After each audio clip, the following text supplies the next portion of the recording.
Hello everyone, welcome to my channel. હું કૃષ્ણા ગલાણી આપ સૌનું મારી ચેનલ પર સ્વાગત કરું છું. આજે આપણે the elephant essay ભણીશું.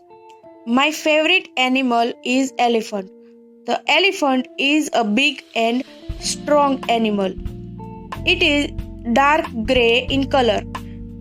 It has small eyes, big ears, a small tail, and a long trunk. Its legs are like pillars.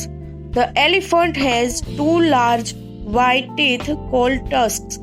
They are used to make ornaments. The elephant eats grass, leaves, bananas, and sugarcane. It is tamed and trained to do many jobs. It is used for carry heavy bags. It is also used for rides.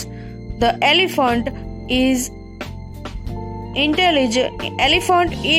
intelligent animal. It is trained to do tricks in the circus. તો અહીં આપણો elephant નામનો એસે complete થાય છે. આશા રાખું છું કે તમને દરેક વસ્તુ સમજાઈ ગઈ હશે. જો ન સમજાણી હોય તો ફરીથી વિડીયો જોઈ લેવો. તેમ છતાં કોઈ ડાઉટ હોય તો કમેન્ટ બોક્સમાં મને પૂછવો, જેનો યોગ્ય ઉત્તર આપવા હું પૂરતો પ્રયત્ન કરીશ. જો મારો વિડીયો પસંદ આવે તો લાઈક કરો, તમારા ફ્રેન્ડ્સ સાથે શેર કરો અને મારી ચેનલને સબસ્ક્રાઈબ કરો. Thank you.